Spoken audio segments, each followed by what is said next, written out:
Under Section 107 of the Copyright Act 1976, allowance is made for fair use for a purpose such as criticism, comment, news reporting, teaching, scholarship, and research. For uses of use permitted by copyright statute that might otherwise be infringing. Nonprofit, education, or personal use tips the balance in favor of fair use. Now let's start this dang show. You don't have any fights this week? Oh man, we gotta have some fights.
Really important first day for us to get off and come from behind and win the game in the second half and believe the whole way through that we were going to find a way.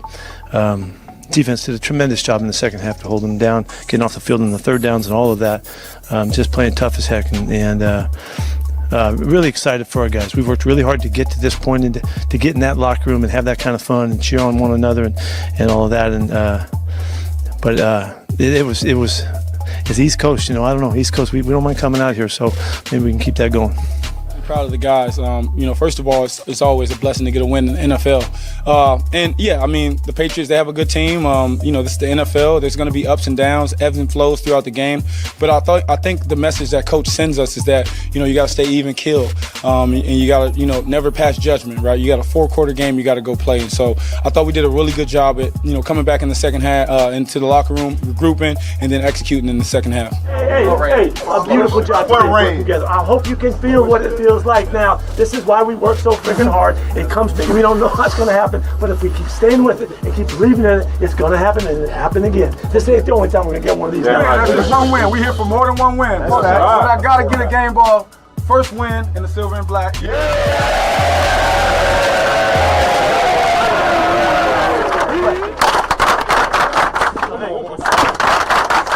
time is it? Game time. What time is it? Game time. Whose house is it? Our house. Whose house is it? Our house. It's off the house.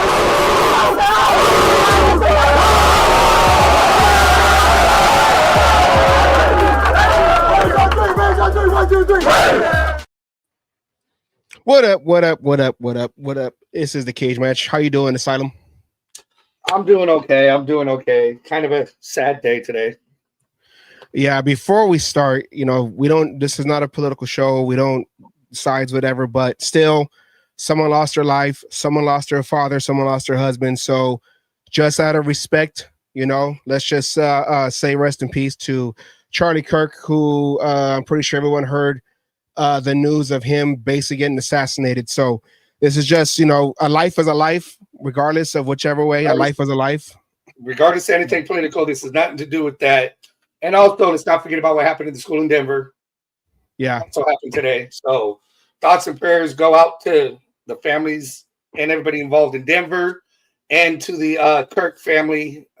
It's devastating to have something like that happen.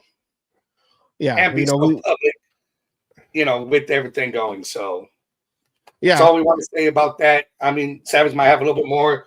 We're not going to condone anything in the chats and whatever your political beliefs or what they are. We don't personally care. If you start making things about it, we will block you out of all this. I just want to let that be known. Yeah, it's just someone lost their life, and we just want to give acknowledgement and condolences to the family, especially like you said in the school shooting too. So, with that, let's change gears and come back. It is a Victory Wednesday, so let's go back, put some music on. All right. Asylum, we're 1-0. We're 1-0. Hey, can you believe that? Yes. Oh, what I like even better is there's one team by themselves sitting in last place. Hands down, the only team in last place. And it feels so goddamn good. I know, man. Look at that. Just in case people want to see. Look at that. Last place. Last place. Oh, yeah. They can't even argue. They can't argue. Well, technically, we could be third. It's tied. No, hands down, they are in last place for this week in the AFC West. Yes. And before we get into all of that, of course, everyone's here for a Peggy Wednesday. Peggy is back for a new season, and we are excited to have her back because the show, it gets stale after a while without Peggy coming in every 2 weeks to revive. I'm going to be honest, all right? I'm going to be honest, okay? Oh, that hurt just a little bit. But, do my best. Before we do anything else, we don't do the shameless plug into the middle of the show now, but let's do Asylum, everyone's new favorite segment. That is the CMN News real quick. Let's do that right now. Where's the music at? I'm trying to turn it off. Okay. Asylum, hit that CMN News. Here we go. This is CMN, a cage match news update. Hello, this is Asylum Burgundy at the Al Davis News Desk for your Cage Match News update. The Raiders opened their season on the road against the Patriots, and two former head coaches had their takes on the outcome. The freaking tuck rule, man. That was a I freaking hate going up there. Damn, you're damn right the Raiders are going up there. If Pete Carroll era starts, that tuck rule. This is our revenge. Come on, get out the pants. This is our revenge. Yes. Move on. 20-17, Daniel Carlson at the buzzer. Big winner for the Raiders. Maybe, he's got a new vibe. Listen, I hope it works for the Raiders. Good luck. I'm not there, but good luck. Not salty at all. All right. What happened to you, man? Well, the Raiders did do well as Geno Smith found Trey Tucker for a long touchdown pass.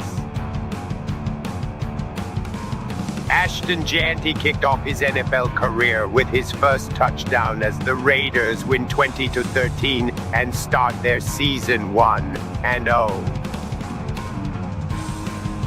That wasn't the only celebration for the Raiders in Massachusetts, as Al Davis was honored with a plaque in his hometown of Brockton.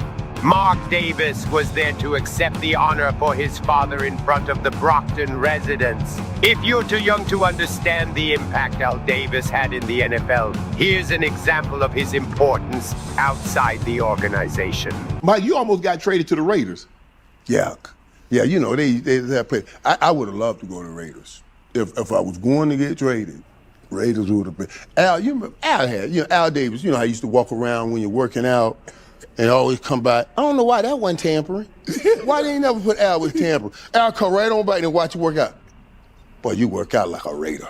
So he would always. Boy, so you want to be a Raider? Right, I'm like, boy. That's his favorite the first time, though. Listen, though. If y'all you say were a what y'all good player want, and Al Davis got close to you, he gonna ask come you. walking by. He always walk by. He want it. And for us, that was like Michael Corleone invite you into the family. Yes. Boy, I was Because like, he boy, was that was Michael Corleone. Knew. What? Because you saw him all the time. That means he knows. And he's saying you one of them dogs. Because we only want dogs over here. So, he played that great, man. I loved Al, man. I loved Al. Week 1 of the NFL season was wild as Dak Prescott and Jalen Carter kicked off the season with a little spat.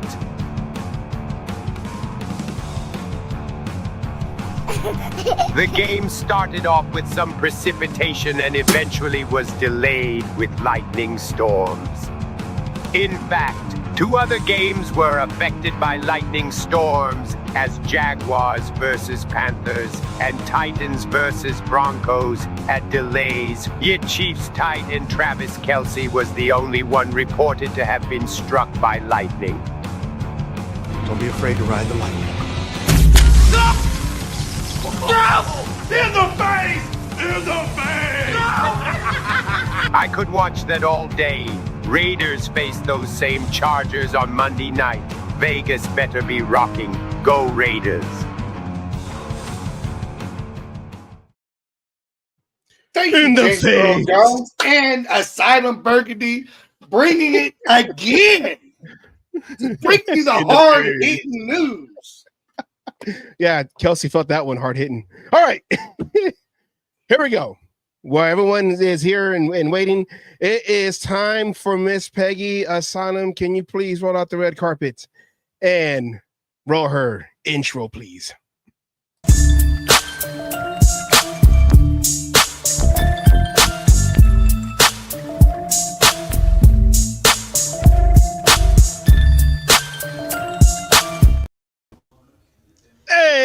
Hello, welcome to the 2025 football season and my first appearance of the year. I missed you guys. I really did. Missed you too. Mm-hmm. Yeah. But I'm certainly now glad that I am on the air, and I want to kick this right off by talking about Sunday as a coach's win. What a difference it makes. Oh, yeah. When you have a brain trust on the sidelines. The biggest thing I saw out of all this, which we haven't had for a few years, were the adjustments made at halftime. To be able to come out, make those adjustments during halftime, and come out and be successful with them. Usually we came out doing the same old, and this time we actually did something. I mean, those are amazing stats. The only thing that takes away from that, and I know that Pete's working on that and Chip is working on that, we were one-dimensional. But that did not stop what Kelly did in the second half. He used play action on first down, and he didn't have a running game. I loved it. I'm like, wow. I mean, that had to just shock New England. I mean, but there they go with those 6-7 guys on the line of scrimmage. And as I've said on the show last night, Raider fans, until we prove that we can throw the ball deep, that we can be consistent, that our wide receivers are actually the leading receiver instead of our tight end, people are going to put 6-7 men on the line of scrimmage. They're going to box Genty up. We've got no way to deal with that. I mean, Savage, what do you think? Everybody's going to play us the same way. I was going to say, I said it a few weeks back. I said, hey, what if Geno Smith could be the next coming of Rich Gannon from 20 years ago? People laughed at me, but I don't care because the run, okay, whatever, but the pass still opened up the run a little bit. Now we got a pass and attack. Now they got to back up. Then the run's going to come. I'm over here thinking that's my glory years, my 3 years, 2000, 2001, and 2002. That's my glory years because I wasn't old enough or born yet to see the actual golden years of the Raiders. But I'm all like, what if we run it back to 2002? Veteran linebackers, we got new DBs, and we have a passing attack like 2002. I'm just saying, people probably, you're crazy, Savage, but I don't care. I'm going to believe and live in my bubble because we're 1-0 off the pass, and I'm going to live with it. But guys. I was crazy about my offensive line, remember? Well, but guys. I mean, we're realistic football fans, and this is only the beginning. And by the way, I'm going to reserve a lot of my criticism until October. I need to see the first 4 games because this is a work in progress. But I'm telling you now, Dino took 4 sacks yesterday.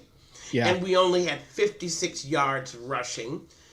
Junty, 19 of 38, but that was a pretty little touchdown, wasn't it? Second effort, great balance. You see the way he slid into... Never gave up, legs turning. Exactly. Like he's trying to make some butter. But that's good vision as well, because that particular hole didn't open up until very, very late. He was already into the run. He was going into the middle of that pile. And then he saw the opening out to the side. But we're going to have to be patient. I don't know how else to say this, but everybody who comes to play us is going to put no less than 6 men on the line of scrimmage. And they're saying to Chip Kelly, give us a reason not to. Okay? When you're and I agree with you 100%. I agree with you 100% on that. I know people complain about the offensive line. And yes, it was ugly in there. But yet again, this is the first real game they played together. It's going, like you said, October, right? Going in there. They need time to work together. It doesn't happen just overnight. They're doing it. It's going. The run game, again, Genty, rookie game, first game, rookie, going. The O-line, it's going to happen. And I honestly think Chip Kelly's going to give him a reason. I told everybody to watch out for Trey Tucker this year. This was going to be his season. We finally have an offensive coordinator who knows how to use him, and it showed in that first touchdown. Utilize his speed, and Gino put the touch just right. Well, I mean, it was a beautiful 26-yard pass. And the other part of that is, I'm looking at your graphics. The day I see a graphic where one of our wide receivers has more yards than Bowers, then I know we've turned the tide. Okay? Until that days happens, we look at it from a defensive coordinator's point of view. The Raiders still haven't proved why shouldn't my linebackers be in those gaps. They haven't given me a reason, and certainly I can just single up my corners. That leaves my safeties free. You know, we got to get them out of that frame of mind now, don't we? Yeah. Kelly has got to do something about it. Our 2 wide receivers combined should have way more yardage than our tight end. And oh, by the way, that's going to make our tight ends even better. Yeah. But until that happens, but I want to ask you a question. Geno Smith, were you not impressed by his pocket presence? He's in command. Do you notice the smoothness, the calmness, and the way that, you know, he made his reads, he made a decision, and he executed. It was, I got to credit Chip Kelly. Thank you, Chip, for building an offense that he understands. What are you thinking, guys, about Geno? Yeah, I mean, you know, we watch the games and we're so used to the last few years of Raider football, and we're just sitting there kind of like, okay, what are we going to watch? What are we going to see? You know, no new offensive lineman, just the Garden Center just switched. That's it. You know, there no new guys on the offensive line. So, okay, what's going to happen? And then when you saw the scene, them, when we kept preaching this every day or every week, me and Asylum, talking about use the play action, go deep. Now, last year we had no running game, so whatever, but they came out right away, like you said, Miss Peggy, they started doing play action. And just the throws that Geno Smith had, these darts, there was one that he got in between 2 guys, and then Jacoby Myers just snagged that and he ran for like another few more yards.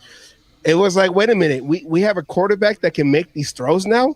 And then they went, and then after that it was either a false start penalty, it was like 3rd down, and then they went deep to Trey Tucker. And I was like, wait, we have a quarterback that can make these throws down the sideline, you know, over here? We also had an O-line that allowed the quarterback to make that play. Asylum, but I want to hear what you were thinking about Geno after the game. I was impressed with his play. What? I was impressed with his play. It's more of what I wanted to see during preseason. I know everything was going down, but getting taken out too early. Now I think on that interception, that was Geno being Geno. He was getting away with a lot of throws and try to push the ball. I know he defends it, and I give him his defending. He says it was the best, option on the field. It was a tip drill the way it goes. I just think he got a little too confident with a lot of those other balls that, he threw and they made. That's my only concern about Geno. But that one play, which kind of deflated us for the rest of that half, that one play, you take that out, and Geno was a solid quarterback. I mean, Geno showed me we could win with Geno. And then that one first down he ran for, that one first down towards the end of towards that before halftime, yeah. Scamper, look like a Tom Brady scamper. But that's the kind, when I talk about a pocket presence, a guy who's decisive. He decided that was the time to run. And it was. He saw the opening. That's what experience gives you at quarterback. And let's think about Geno. He first comes out, he gets drafted by the New York Jets. Okay? Poor thing. And then, I always say it matters. It's not where you get drafted, it's who drafts you. Okay? I mean, he started out in one of the worst franchises in the NFL, and of course, they didn't really give him a chance to win the job. Okay? And then he moves on with this cloud over his head, right? Yeah. And then finally, who does he meet? Pete Carroll in Seattle. Turned his life around. Had to. I mean, Pete says, you can do this, and showed him how. And the rest is history, and we're beneficiaries of this, okay? I'm happy that he met Pete when he did, because when he left the Jets, I mean, they were hanging that bust sign all over him. So this is a young man that's gone through adversity, right? They said his career, by the age 25, his career was over. It could have been over, right? He could have been right out of the NFL. They all could have easily. And, I mean, after the discouraging things, I mean, he was actually horrendous. Well, how about the fact that, we're going into this past offseason, and it's like, okay, who's going to be our quarterback? Should we draft somebody? Should we do this? People wanted to get Matthew Stafford in the trade. People wanted to try to sign, what's his name from Minnesota, who came to Seattle, quarterback swap. Sam Darnold. And then we ended up with ex-Jet quarterback. Okay. And then we ended up with Geno Smith, and some folks were all like, it's not exciting, I guess. Okay, sure. They didn't and some of us are all like, hey, you know what, veteran quarterback, Pete Carroll knows him, familiarity. Let's see what happens. And I mean, game one, he proved it. And if you see the stat right here, he was the second highest passer by yards this past week, just behind Josh Allen in that crazy game that Sunday night. So, but guys, that's a good news, bad news scenario. See, I'm a balanced girl, okay? I'm a girl that thinks that in order to win a championship, you have to run the football well. Yes, I agree with that. And while Geno's arm pulled our fat out of the fire against New England, who, by the way, only won 4 games last year, along with same as us, yeah. So, I mean, there will be better teams and better defenses and better secondaries. What do you do then? This is why I'm saying the rest of the NFL defensive coordinators are saying to the Raiders, prove that you can pass the football. Okay? Give us a and that's the start of it. That's how they try to make you, like you said, one-dimensional. Well, take away the run. Just prove to me you can beat me with your arm. Exactly. Came out in this game, proved that he could. Now, yes, I agree. It's against a New England team. But you know what? It's a pro football team. We're not going to diminish the win in any way like that. Come out and go. And we did that start. So everything else is just got to trickle in there. Defense has got to, get together and gel just a little bit. They get that gelling going, and they're just a smidge off. They played well. in everything. That secondary, I think, still is just like that offensive line. Needs a little bit more time playing together, and things are just going to click into place. And the benefit we have with Geno Smith and the Pete Carroll connection is how big of a difference, and you see it back in Seattle, how big of a difference it makes in a quarterback when the coach believes in you. That's right.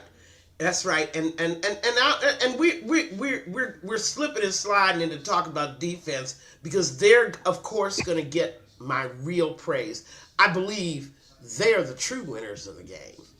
Oh yeah. I mean, 10 points in the first half, only 3 in the second half. Okay? Gave up a lot of yards passing, but Asylum, that's what you were talking about with that zone. There's a little work to be done. You know, hang out that sign, construction in progress, right?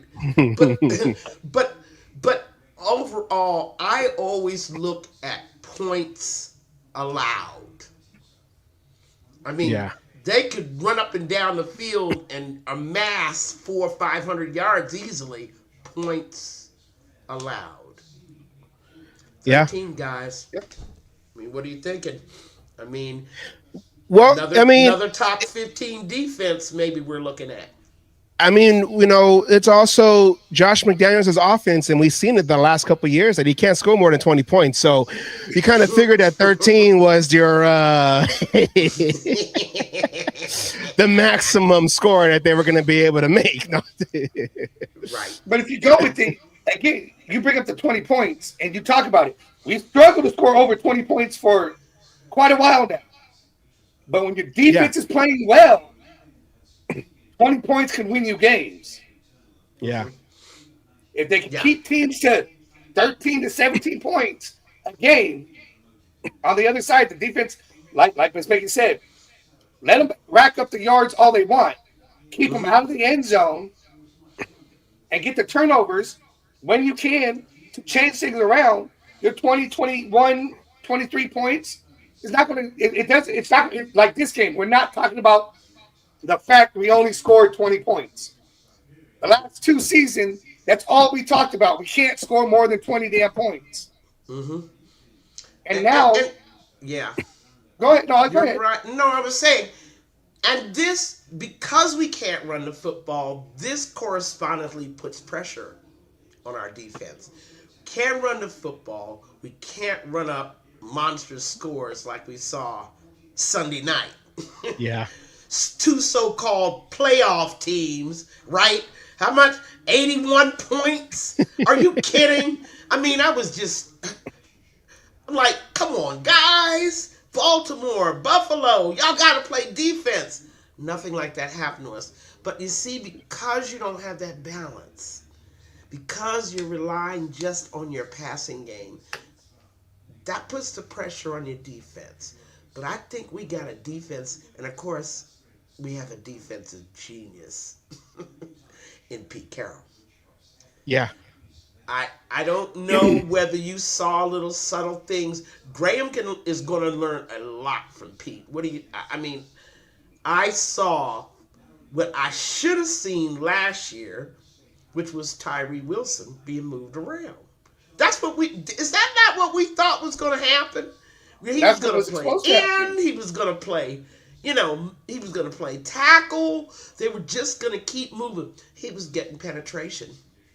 Okay, he had a sack, but he potentially could have had more. Okay.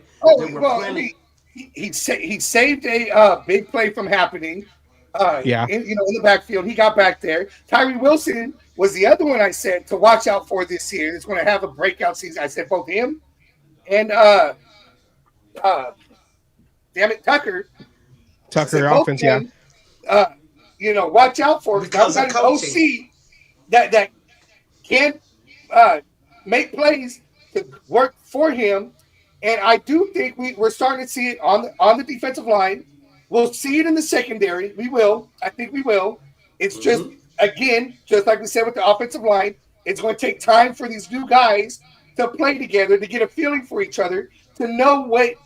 Okay, I can shade a little bit more this way because I know this guy's got my back over here. He can cover from here to here. And the other thing we saw was we did see the injury, but we saw a surprise at linebacker in White. Yeah.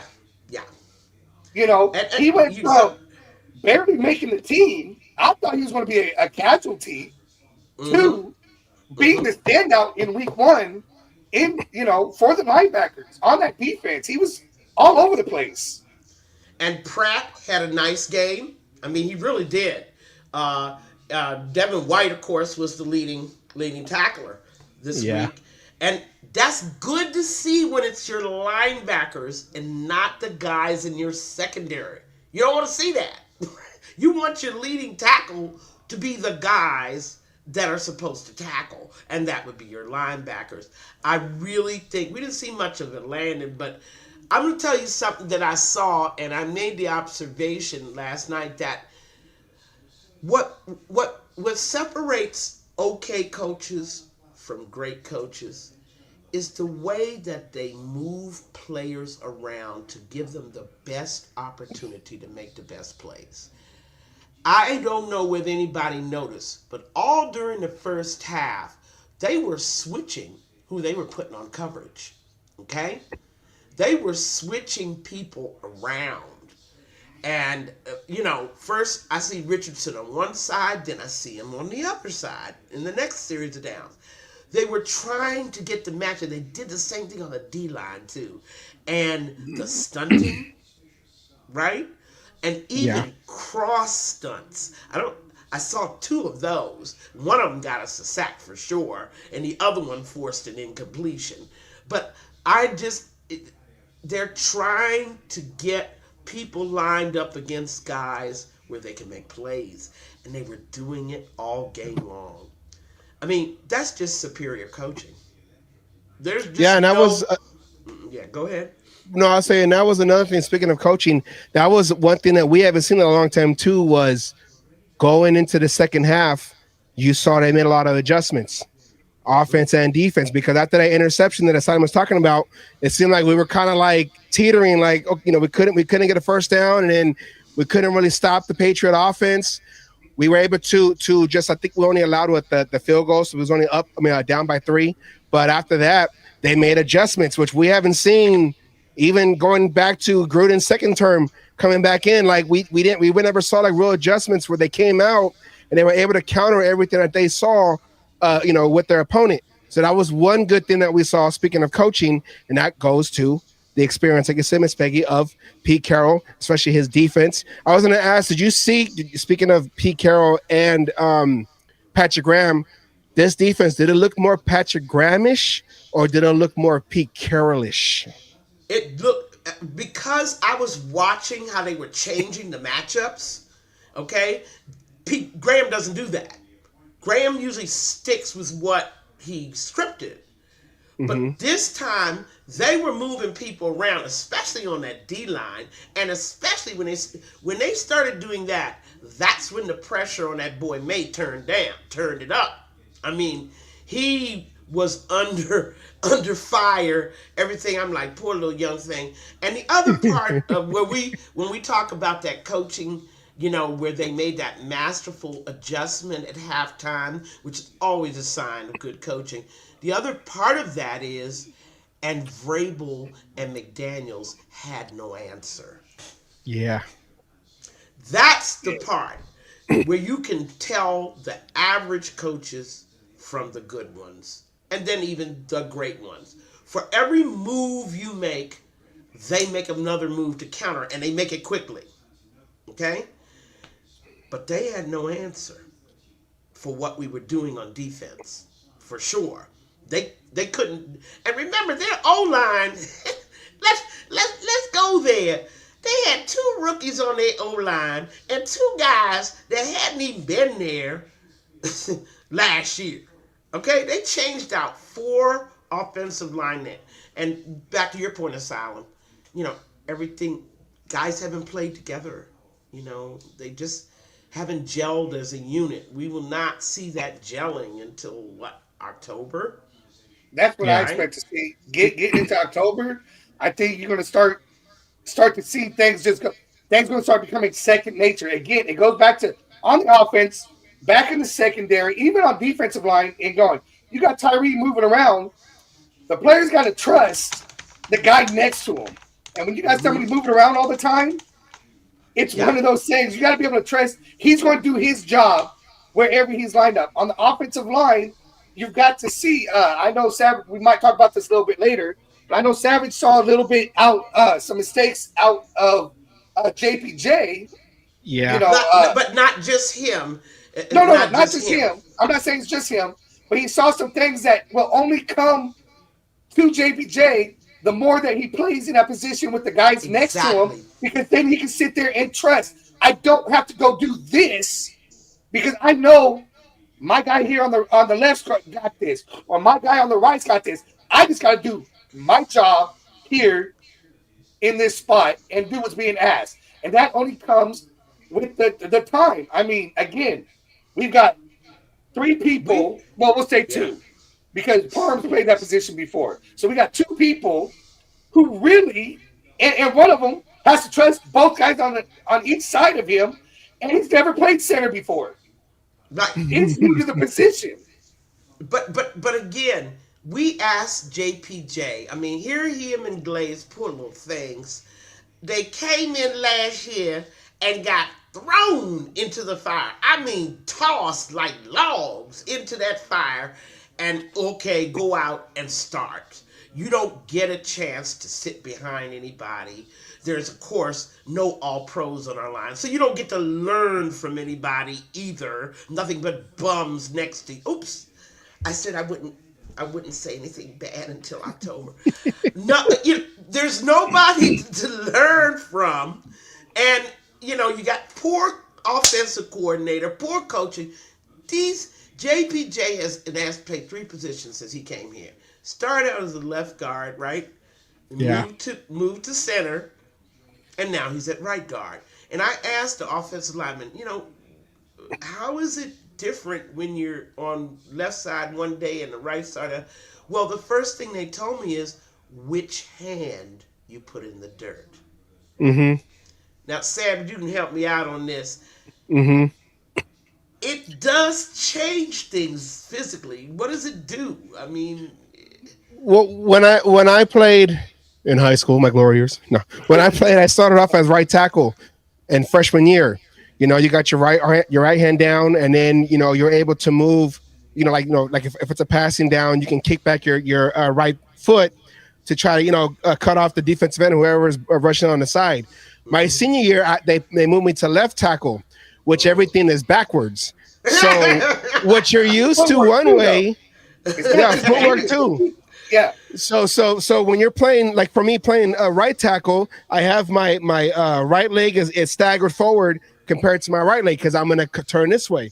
Now left, I gotta switch it up, and then even coming down on the 3-point stance, it's awkward because I'm not used to standing that way. So now my stance looks awkward, and that's when I had to ask the coach, can I just go in a 2-point stance and just squat, come stay down right here in a 2-point stance so I can get off my get off quicker. So it is different because everything that you're used to doing on one side, you basically have to learn everything backwards. The way you stand, the way you pull, your first step, if you're going to pull to your right, it's different. If you're going to pull to your left, it's just different off of your stance. So you just got to get used to doing things the opposite way. So there is an adjustment period.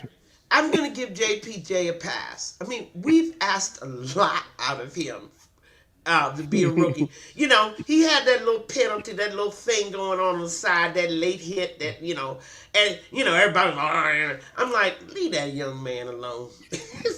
If he's aggressive, that's Raider aggressive. I was going to use that word. That's his aggressive nature that everyone loved about him, and we're going to center. He was, ineligible man downfield as well. That's just that aggressive nature of let me hit somebody, which let me make a play. I think which is going to come in and be to our benefit. We got a good O-line coach. We got Chip Kelly, and then you got Pete Carroll, who's going to be able to harness. The 3 of them together are going to learn how to harness that energy and everything that JPJ has in that position. And again, I know we'll talk about this later, but it was also good that you saw out of JPJ in that position, and why I think they put him there. That when that O line clicks, it is going to be. I mean, I saw it. I believe, Miss Peggy, I believe you were on the show at the time. No, yeah, I think you were when we made our offensive line pick. So you saw something, and I had him on the left side, but I did not have JPJ at center. I saw him better at guard. That's correct. And a lot of the pros that at the time did it. So I'm going to give him, some time. And like we're talking about gel. But you see, what concerns me about the same guys, remember, not one all-pro among them, even the one with the $60 million extension. But the thing is that they're still getting overpowered at the line of scrimmage. And that's something that has nothing to do with gelling. That's the physicality, the level of physicality that's going on, which is why you saw no running lanes on Sunday. Okay? Junty sure didn't see any, right? You saw no running lanes because upon contact, our line still is not moving anybody forward. And I don't think you have to be in mid-season shape to do that. I think it's I don't know whether it's technique, they don't lift enough weights, right? I don't know. That answer. The Patriots have an average defensive line. Why are you not moving any of these guys out of the way? Why? Nobody. Well, the one thing I saw in the game that was killing the offensive line is the stunts. The tackle coming around, the end coming around. That was the one thing I noticed with JPJ is you got to, as an offensive lineman, if there's no one in front of you, if you're uncovered, you have to keep your head in a swivel. You can't engage on a guy who's already being blocked, and now you're looking this way, and then that leaves the open lane behind you and the tackle straight to the quarterback or straight to the running lane. So that was one thing I noticed, that when it comes to stunts, and I think that's what they started doing more in that second quarter, where they started using more stunts, and that's when they were getting inside in those sacks, was the offensive line were not, okay, he's engaged on him. Let me put my hand on this guy, but then look to see if anyone's going to come in. It's like they all wanted to engage on somebody, which left those gaps open for a delayed blitz on a linebacker or the defensive end and the tackle doing a stunt. And I think that was one of the main things I noticed, that the stunts were killing the offensive line. If it was a straight communication, they still play like they're in high school. I mean, you're in the pros. Of course they're going to stunt on you. They're going to move people around. They're going to do anything they can to get to the quarterback, get penetration. But I'm talking about the sheer, when run blocking is physical. Yeah. Okay? It's simply mano a mano, moving your guy out of the way. Occasionally you might have a run blitz. Okay. You can't block two at a time, but sometimes you might have to. You don't get caught. You can stick your foot out there and tripping. But what I'm saying is, I do have an answer. I have an answer that be able to help the offensive line for the exact thing you're talking about. What? Bring in a sumo wrestler to teach these men how to move somebody around. I'm dead serious. That's all my God. Yokozuna. No, seriously. There are smaller sumo wrestlers that move these 400, 500-pound men around like nothing. They are masters at moving somebody around to where they want. You bring somebody in like that to be able to teach the fundamentals on moving somebody around. Mm-hmm. And I think, I keep thinking in my head, sled work. Some kind of way, I'm still seeing Dylan Parham being overpowered. He never got movement forward on his guy. I'm looking at the guards, because the guards are, of course, the key to your running game. center too. But those middle three guys are key to your running game. And not a one of them. Even Meredith, who I thought did a pretty good job. I don't know. He did an okay job, but he wasn't getting any movement either. And but you know, understand. I know Genty.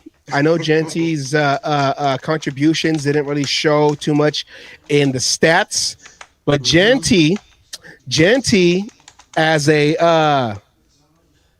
there we go. Is this the right one? Wait, this is running? Oh, I had the wrong one. Oh, I was trying to set that up right too. But basically, I had one of him pass blocking. Yeah. But here's the running game. So I mean, it's gonna happen. We just have to be so patient. It's just that we could not sustain the run. And of course, we do want to see the ball. Ashton Genty might not have run for a lot of yards for the Raiders. Sorry, this is Baldy talking. But almost every big play was a result of his blitz pickup, and it was perfect. Like literally, he had about 8 or 10 of them.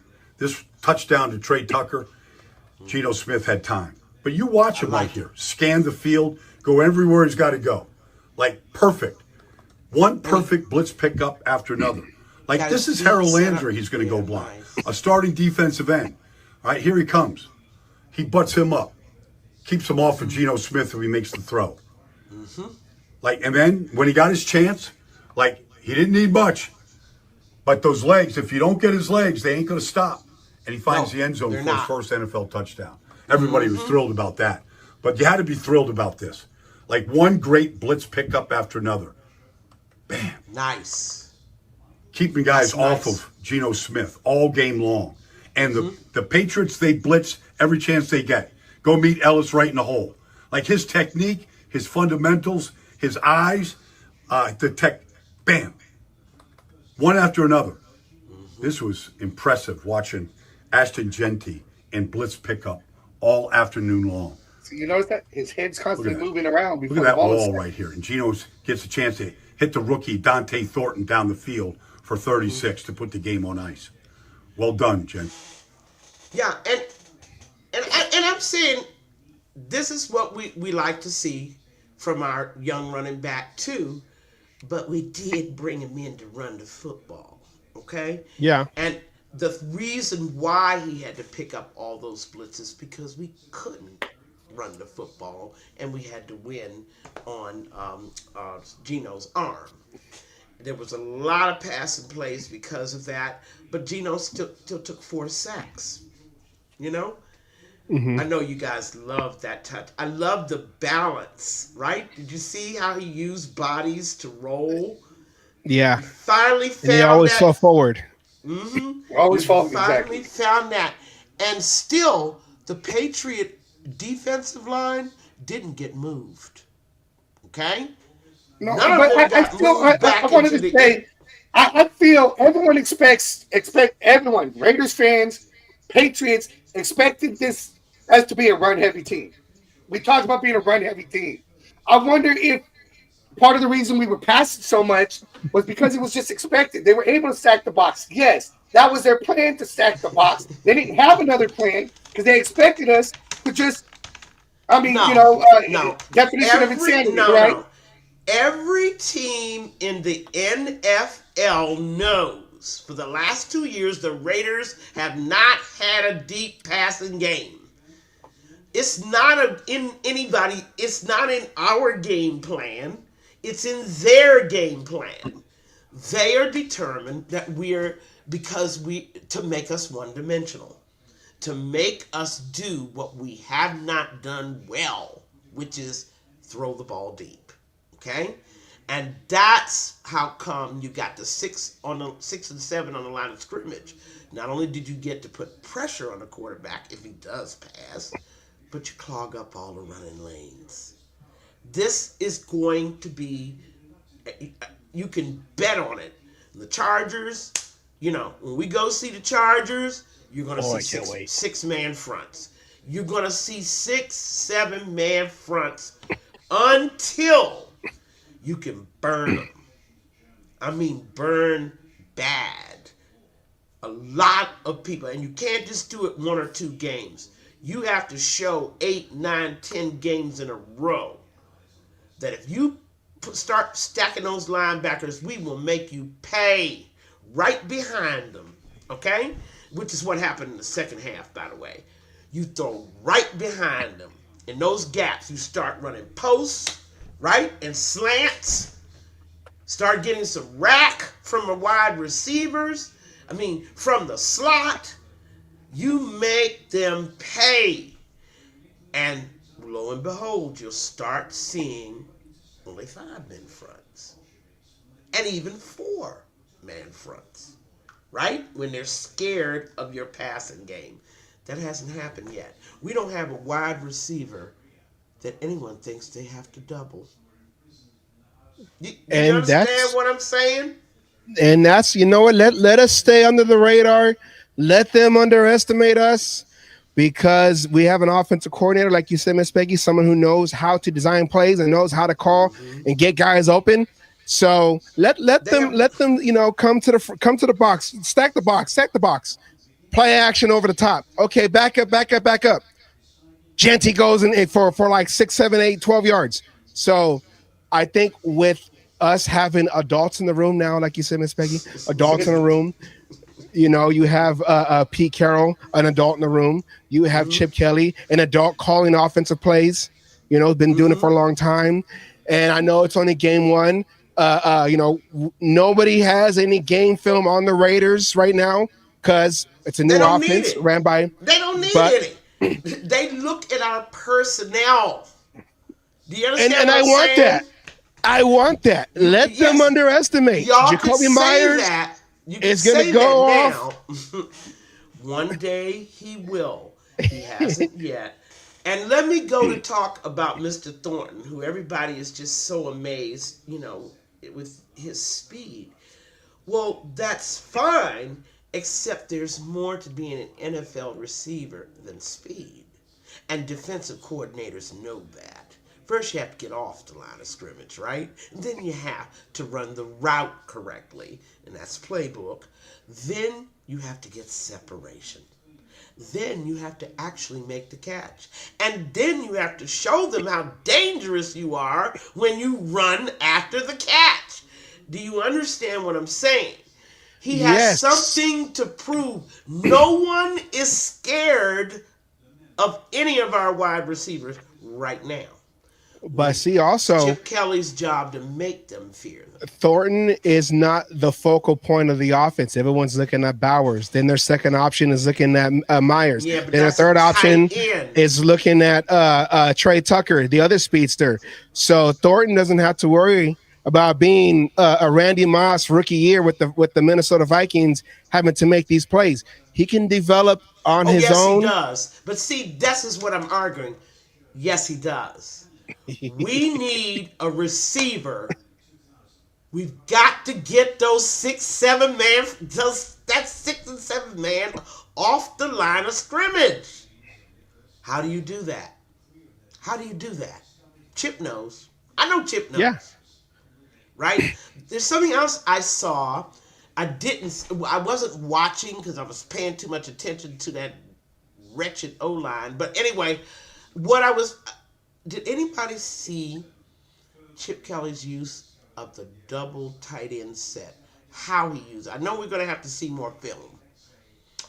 But did anybody really I just couldn't quite pin it down what he was doing with those 2 tight ends. And my Mayer was more in the backfield. He was like that I'm forgetting what it's called. Well, the 6 blocker. Yeah. Right. And you had to have Jundy pick up the blitz. That's what I'm saying with these 6 and 7 man fronts. They can harass you all day and stop your running game. We got to give them a reason. Ready to trap. Whoa. I mean, yeah. And this is what I'm saying. The situation at wide receivers, forget Bowers. Bowers is not going to stretch the field. He's just going to hurt them underneath. Okay? Remember, for all the catches that Bowers had, he's still not scoring touchdowns. Okay? Not yet. Yeah, but if we had a deep passing game, he would be open for that kind of thing to happen. I believe so, because the safeties and the safeties and corners can't possibly come up to the line of scrimmage, and will force linebackers into coverage as well. Okay? If we've got the safeties and corners locked up on our deep route, our slot routes, then the linebackers will be forced off the line of scrimmage to cover the underneath stuff. Chip knows how to do this. I know Chip knows. And Chip we trust. And Chip we trust. And everything you talk about is true, but that's going to happen week after week after week. It's not going to be something that happens right away. It's going to be that slow.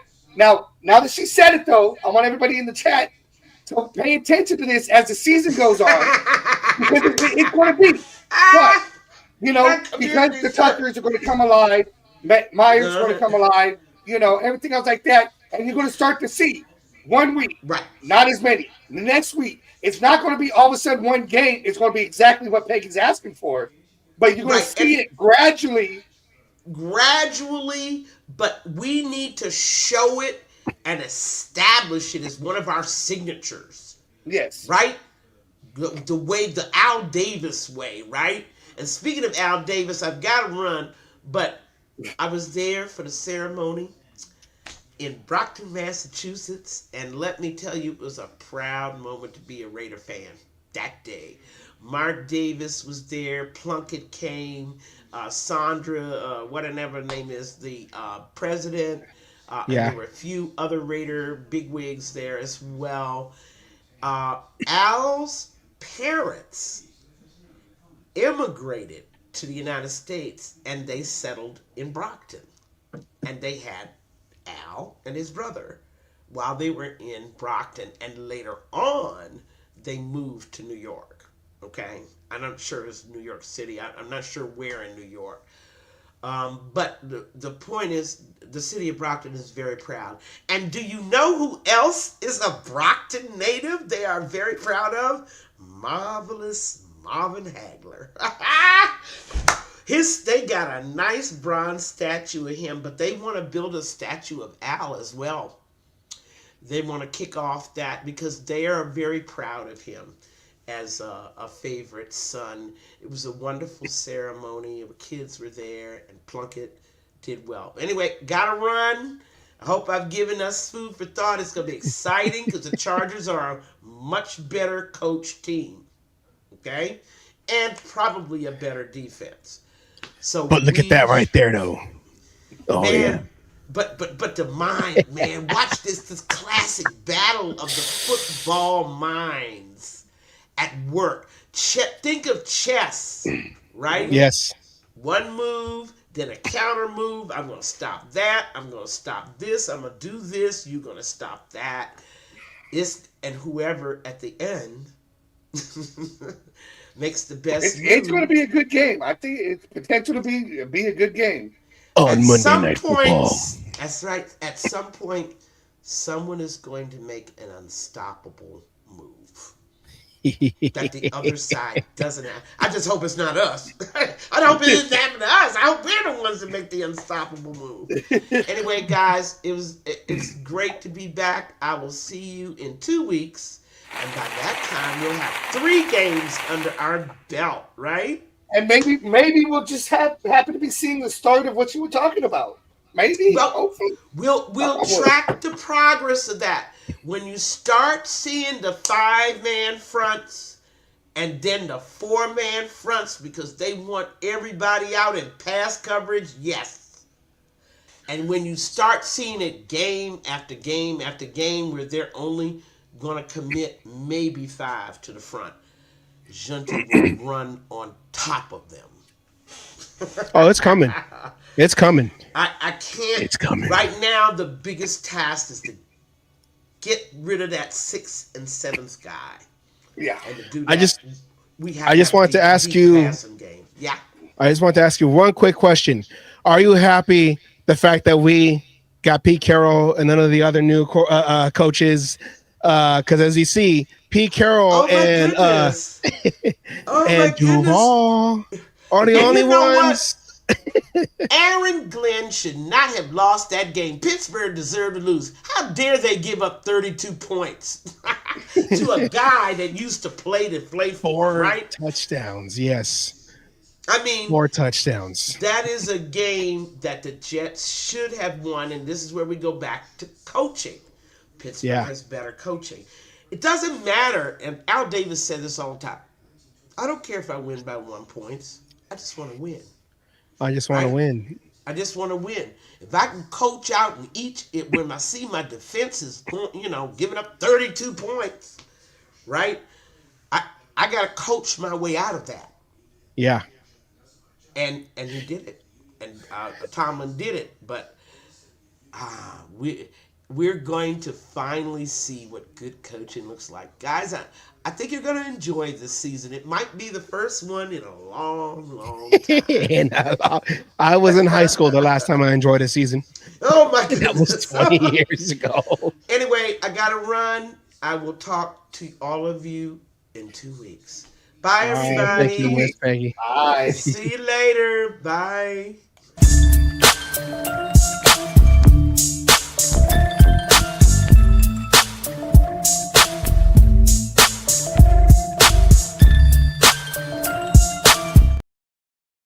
And that's not true. It was almost 10 years ago since the last time you enjoyed a season, all the way up until that Christmas game. I know, but it was stressful though. It was stressful though. But you enjoyed that season. We came out of nowhere. We were in the exact same spot we are this year. We're supposed to be in last place. We ain't shit. All that. And we came out and started that season out strong and played strong all the way until that fateful game. Well, before we continue, I got a shameless plug from our same little dude, So we have a little commercial. I mean, it's nothing crazy, just whatever. Because when we do it, it takes forever. So let's do this little shameless plug. Do you want to do it or want me to do it? You do it. You do it. Last video. Hello, everyone. I get to do the shameless plug too. Make sure you like, share, and subscribe to The Cage Match Show on YouTube. And hit that bell like you want to hit Roger Goodell for messing up our favorite sport. And also, help me out by going to Dubby.gg. Put Cage Match in the discount code box and get 10% off your order. Get that energy like me doing all these segments. Back to the show. He will do the slogan. Easier. I know. He will do the slogan. Silent Burgundy's got a new job. I know. We're trying to. That's why we need you to go to WGG so we can pay his salary because he's over here trying to ask for guaranteed money. I'm like, hold on, bro. Okay. And we don't want him to ask for a trade too. I know. He's gonna end up on the wrong show. Talking about I'm sorry. Anyways, I don't know if that's good or bad, Anna. Don't put it on the screen, then. Anyways, let's wake her up, Asylum. Let's do. I miss NFL football back. Raider football's back. They're real, not preseason, but like real football's back because we can go and do our old, our old things that we were doing. So, Asylum, we have yours, the insane plays. Let's get that going. I'm gonna need you to do your intro so I can get everything else ready. So here we go. Asylum's insane plays. Here we go. Asylum's insane playmakers. All right, then we gotta go. Huh? Yeah, so hold on, wait. We gotta do this. Yeah, there you go. All right, Asylum, here we go. Okay. Here you go. Take it away. We're going to start off with Devlin White here. I mean, we had to put him on here. He was all over the place. Again, like I said, when this Peggy was on, he went from, believing he was going to be a cut casualty, wasn't standing out during the preseason and training camp, to being the guy on the field. Stepped up when Roberts got hurt, He was just out there doing his job, putting the grindstone. I believe it was 11 tackles, 8 solos, something like that. 1 sack or half a sack, something. I mean, he was just there. He was being disruptive. He was doing his job. So, congratulations to White from, going from Mr. Irrelevant to, remember, I'm somebody, damn it. Yeah. And you saw that play right there where because that was a 3rd and 1, and he went in there and he grabbed the guy and he slammed him down. And that's what we need from our linebackers, okay? And you know what? We didn't really hear too much about Spillane. The only time I heard his name was when the announcer said he took the wrong hole, and that's what Genty was able to cut over to the right. So, it's always bad when you go in the wrong hole. Yes. Yeah. All right. Here we go, Asylum. Here's your next one. I don't know what order you have these in. I forgot. So here we go. Where do we go? Okay. Mr. Contract Negotiations. Mr. I want to be traded, told no. And what's he do? He just comes out and plays football. I mean, he could have done my hammy, moons over my hammy, all this other shit. He could have held out. He could have, done everything. But instead, he's a professional. He's showing everybody. He's playing for his contract, whether it's with us or with somebody else. He showed everybody, all right, we may not be 100% what's going on. I'm going to come out here and do my job. He should have had 100 yards, this game. I know he was just shy. It should have been a 100-yard game. He's going to get those touchdowns. He is going to be that threat. As Peggy was talking about threats, Jacoby Myers right there is going to be that number one. Everyone's talking about, and I hope you're listening. He's proven to everybody why he deserves to be the number one. And like you said, that the hold on, I'm gonna go back a little bit right here. This right here, if you're negotiating a contract, would you be over here going head on with other guys, like that? Look at watch this. We're gonna watch it right here. Watch the replay right here. You go boom. Are you gonna go head to head off of something like that if you're looking for a new contract? You need to go to the beginning where he literally dropped down and just didn't level the guy, but he was trying to level that guy. Yeah. I mean, you don't take hits like that. Like I said, he's going to prove this season right here with Geno Smith. Ed is going insane on you. You're not going to need a number one. Just keep watching the football. I'm telling you. This man, I'll tell you this. I'm going to say it like this. I said it once before. I'll keep saying it. Regardless of what happens with Jacoby, I've got nothing but respect for this man. Okay? He could have gone 15 different directions with this contract negotiation situation, asking for the trade, being told no, and still coming down and saying, all right, I got a job to do. I got nothing but respect for this man. Hopefully we re-sign him. And he's starting to prove. He's going to continue to prove. He's done it for the last 2 years. It's going to continue. And he's going to put the final stamp on there and earn the respect of everyone calling him wide receiver number one. All right. I'm looking at the comments right here. I love you too, Ed. Ensuring his contract money. Even my girlfriend knows. You got to pay, okay? You got to pay. All right, here we go. This guy right here. See, I was just getting ahead of myself. Mr. Mayor, the mayor of the tight ends right here. I mean, he silently had a great game here. I mean, Brock going out, what was it, in the end of the third quarter, towards the end of the third quarter. Yeah. Even when he was in there, he was just silently, everyone was worried. What was it, last year that he had that stretch, he missed games and everything? and everybody was concerned about that.